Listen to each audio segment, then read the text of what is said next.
My mother kicks me out because I don't want to share my college fund with my step-siblings. She doesn't like what happens next either. So, a bit of background before getting into what happened. I am a 17-year-old girl living with my mother, who is 43, my stepfather, and my 2 step-siblings. I have a younger stepbrother and stepsister, but we are not close. My stepbrother, let's call him Jackson, is a year older than me, and my stepsister Emma is 2 years younger than me. We all go to the same high school, but we don't have mutual friends and have never been close. My mother married their father after dating for almost 5 years. The wedding was 3 years ago, but our families have been living together for 6 years. The wedding was just a formality. As for my father, he unfortunately passed away when I was very young, so I never got to spend much time with him. I barely remember him because I was very young when he passed away. My parents never married, and my father's family did not approve of my mother because she was a bit of a party girl and did not have a good reputation back in their hometown. So they lived together for a short time, but did not marry because his parents would have probably cut him off. He was diagnosed with late-stage leukemia when he was only 27, and by the time they found out, it was too late to do anything. Fortunately, he had time to put his affairs in order and managed to set up an educational fund for me for after he was gone so I wouldn't have to worry, and my mother wouldn't have to struggle so much after he passed away. I've always known about this since his lawyers told me when I was old enough to understand these things. My father's lawyer controlled the money, but after I turned 18, I would have full control over the fund. For a long time after my dad died, it was just me and my mom, and I got used to it. Then my stepfather came into the picture when I was around 8, and after dating for a while we all moved in together. My mother had moved out of the town where we used to live because she said it was too painful to live in the same place where she and my dad had met, although I think it was because of her reputation. I never met my grandparents on my father's side because they never showed any interest in meeting me. Occasionally we visit my mom's parents, and they are nice enough, but my mom's family is not really close-knit. So when I moved in with my stepfather and his kids, I had high hopes because I thought I was finally going to have a big, happy family. But unfortunately, my new family didn't live up to that, and I don't blame them for it, but it was quite disappointing for me. When I was younger, it wasn't that they made me feel unwelcome or treated me badly, but there was just something really off about the energy of everyone. We all lived together, but it never really felt like a family, and I never connected with either my stepfather or his kids. We lived in the same house, but they never made a real effort to make me feel comfortable or get to know me. I tried several times, but they didn't seem very enthusiastic, so I gave up after trying for a couple of months. I accepted that we were more like roommates than a real family, and that was that. I didn't idealize it. My mother, however, was a different story because they treated her differently. That energy towards my mom was completely different, and they really treated her as part of the family.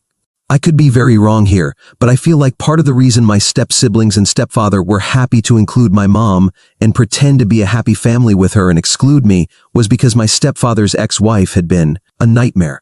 I never met her personally, but I've heard about her, and from what I've heard, she was a total gold digger who left my stepfather almost penniless after the divorce. He had to rebuild his life from scratch, and to make things worse, he also had to take care of my step-siblings on his own. Their mother gave up custody and abandoned them to go off with her new lover shortly after the divorce. Finding a woman like my mother, who is the exact opposite of his ex-wife, was probably great for all of them, but I was not really necessary in that scenario, and that's exactly how they made me feel. I can't pinpoint it, and I can't think of examples right now, but it was just based on vibes and energy. I always had that feeling that despite being part of the family, I was not really part of the family. My only comfort was the fact that I might be overthinking things, and that's what I used to tell myself whenever things got a bit tough for me. It feels strange to say this, but I was actually a bit jealous because I felt my mother had finally found her people, but I was not included. I don't think that's a good feeling for a child, but that's how my childhood was. I started to resent all of them after a few years because it was like they had left me behind or something. I never mentioned it to anyone because it always seemed trivial and pointless, so I didn't want to make a big deal out of it by saying something, and that's how life was. I wasn't okay with it, but I was content. Now, getting to what happened a few days ago. I've been looking at colleges for the past few weeks because I'm supposed to graduate in a few months, and I need to start sending out applications. I wasn't worried about money because, as I said, my mother always told me there was a fund set aside for me, and that's what I was going to use. But then, a few days ago, my mother said she needed to talk to me about something very important. She told me that my stepfather had not been able to save money for his kids to go to college, so she needed me to help out the family and let my step-siblings use the money from my college fund as well. Jackson had taken a gap year and was about to start college at the same time as me, so that's what the conversation was really about. Legally, my mother couldn't control the funds because, in his will, my father made it clear that only I could control my money after I turned 18. And if I'm honest, I didn't want to share the money with my step-siblings.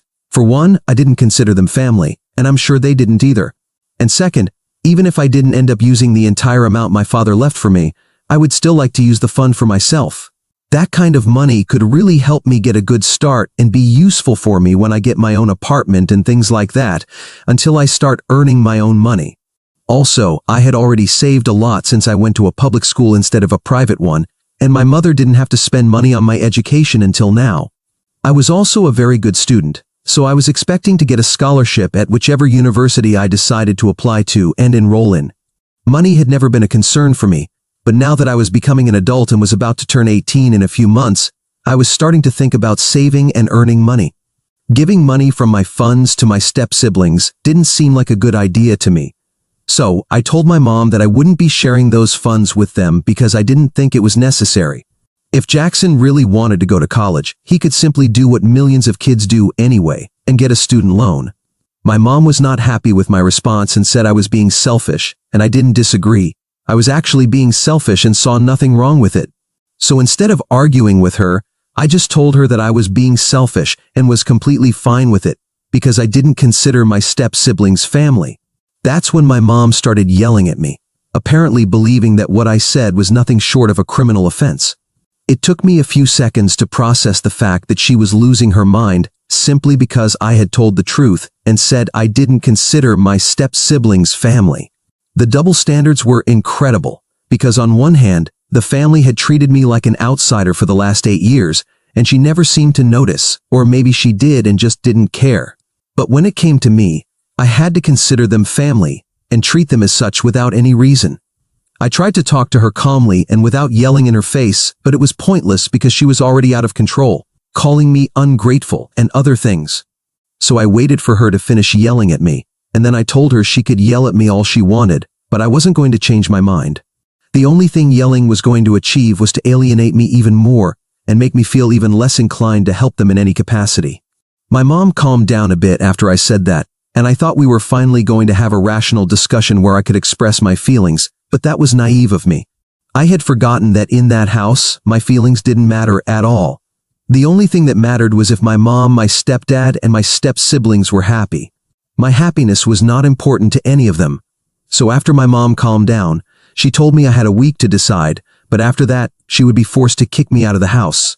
I thought she was joking because it was simply ridiculous, but she told me she wasn't, and since my birthday was near, in less than a month, she wouldn't even be legally obligated to let me live with them anymore because I wouldn't be a minor. So I would be out of the house and completely alone if I didn't agree to share the college fund, which, I reiterate, my father had created specifically for me with my step-siblings. I could hardly believe that my own mother would say something like that and put me in such a difficult position just for the sake of my step-siblings when I was supposed to be her own daughter. It seemed that being okay with her new husband was more important than her daughter, and now I understood that. She told me to be careful and think about this because this decision could cost me everything, and then she left the room while I sat there trying to process what she had just said. It was incredibly insulting for me to be treated that way by my own mother, and that day I decided to leave that house no matter the cost. So I started talking to my friends and told them I needed help finding my own apartment because I planned to move out by my 18th birthday. I told them everything my mom had said and explained the urgency of the situation. I knew that once I turned 18, I would get all the money and then be able to control where I spent it. Yes, I would have to stick to a budget and choose my career and college carefully, but it was worth it because that meant I could at least move out and live on my own instead of enduring my family, or rather, forcing them to tolerate me. Because after that conversation with my mom, it was clearer than ever that I wasn't welcome in that house at all, and had really been an afterthought all these years. I hadn't been overthinking anything. In fact, I might have been underestimating things because I never saw this coming. A few days passed, and a friend told me she had managed to talk to a cousin who was also applying to the same colleges as me because we had an interest in the same field. She planned to live in an apartment because she wanted to be independent from the start, and my friend suggested I get in touch with her so that if we ended up going to the same college, we could rent an apartment together and live there. I thought it was a great idea and got in touch with my friend's cousin almost immediately. We sorted everything out, and I also told her my situation, and she seemed very understanding, and I could see she was a good person, and we would get along well.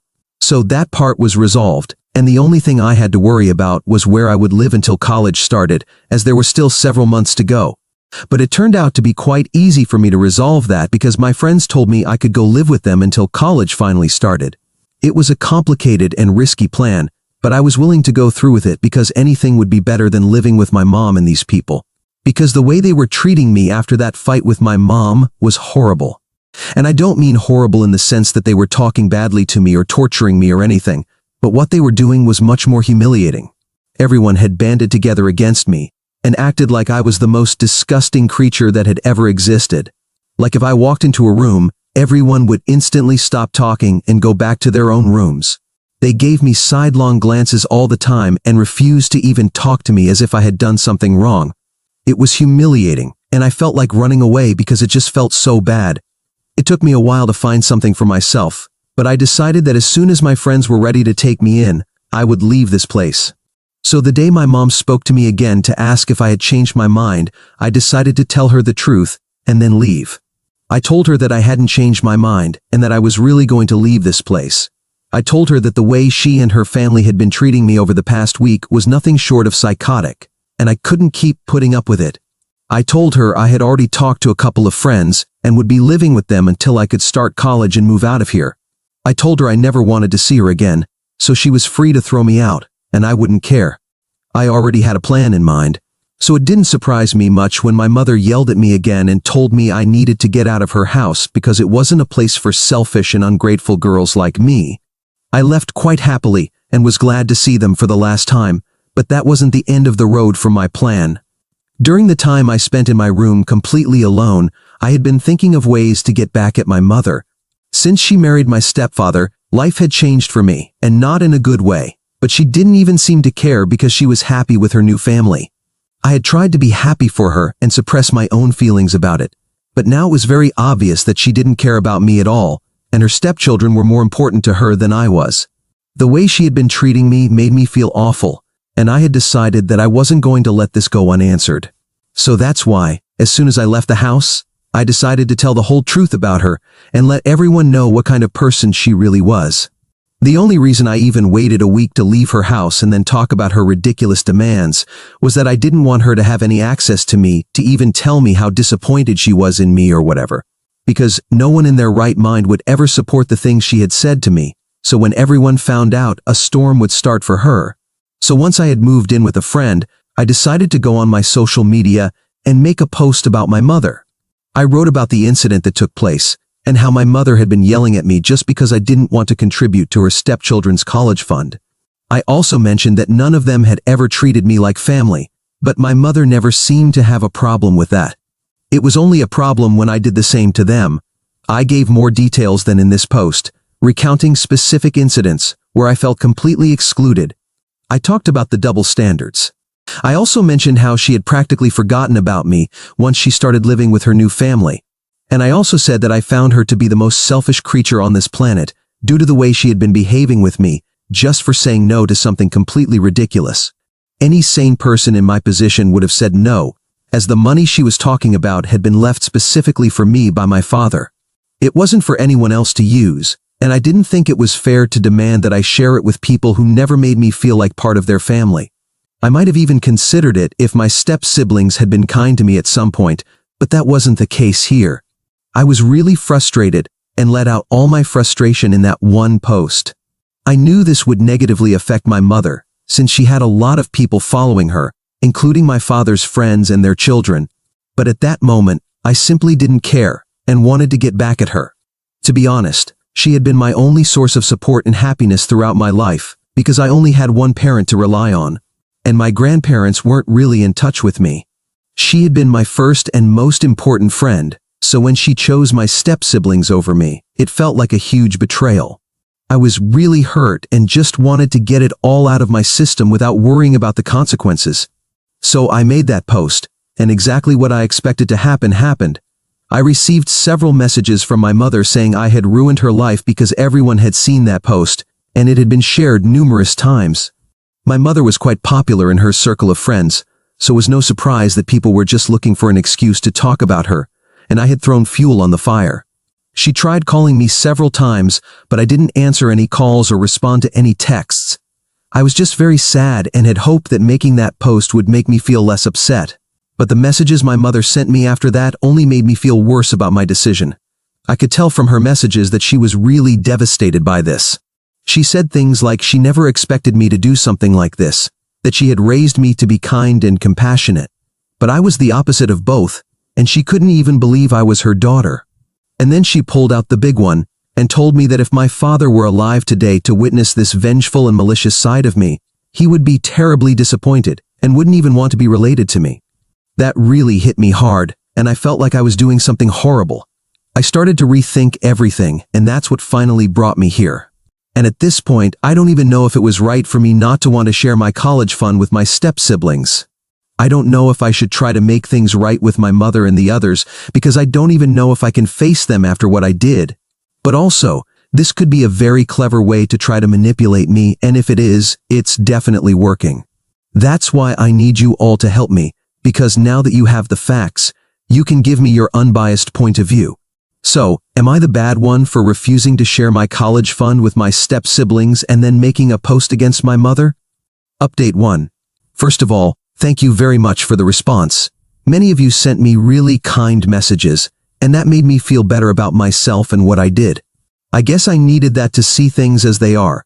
I was about to give my mother another chance just because I wanted to see the good in her and wanted to believe she wasn't a bad person.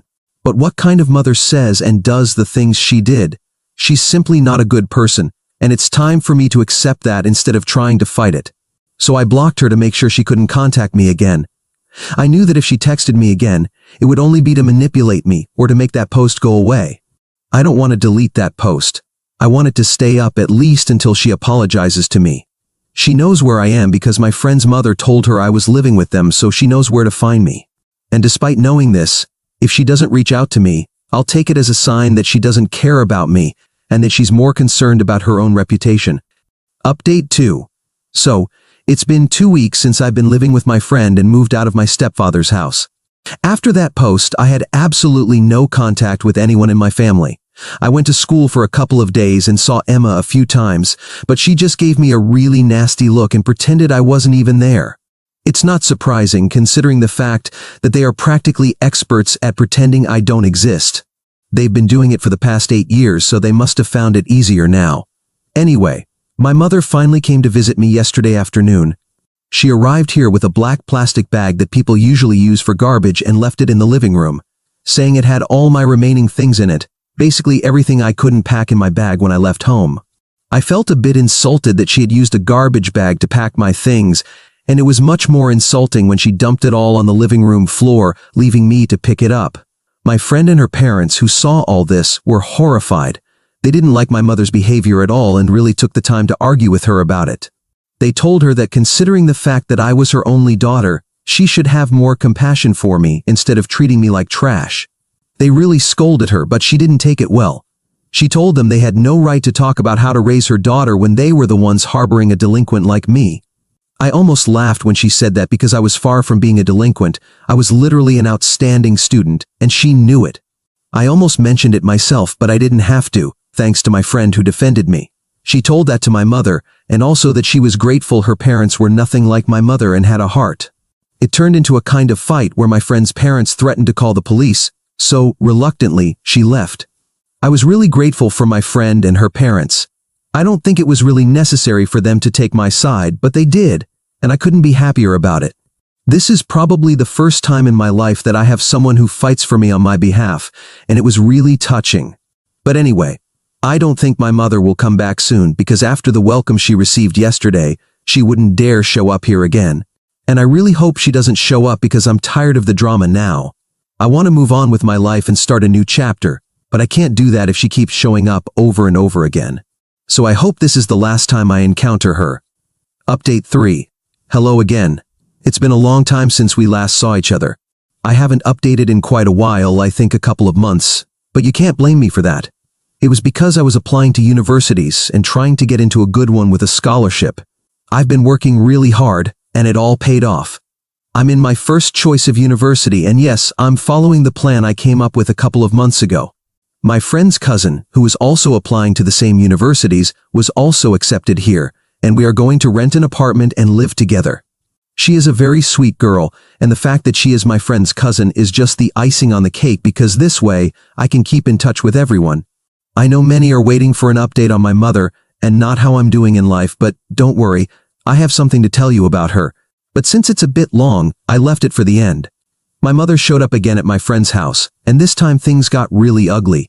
She was yelling, demanding that I delete the post I made and write a public apology. I think she woke up very optimistic that day, because it was clear that after all that, it wasn't going to happen. She was literally calling me ungrateful and other very unpleasant things, while demanding like a good narcissist that I help her fix her life, because the post was affecting her a lot.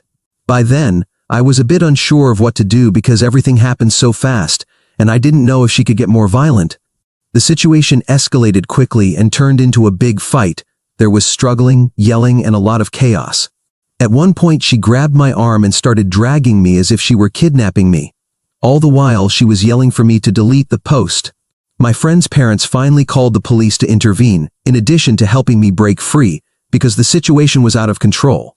The craziest thing about all this is that my friend was recording a video of the whole scene with her phone. When she told me, I couldn't believe it, but I decided to upload it to my social media. So now, not only is there a post telling everyone how she treated me all these years, but also a video with evidence. I even hope some YouTube channel picks up this story so that what my mother did to me goes viral and gets even worse. When the police arrived, she had already calmed down a bit, but anyway, my friend's parents explained to the officers what had happened, so they took her away. After I found out my friend had recorded the video, I thought about using it as evidence, but honestly, I didn't have the strength or desire to waste my energy on my mother. After all, I don't know if I can even consider her that. Besides, the video is on my social media, and I don't know if it can be used as evidence. If it can, perfect, but I don't want to know anything more about her.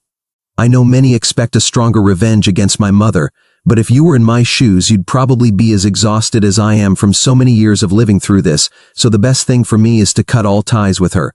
Especially because now I have moved to the university and won't have her around.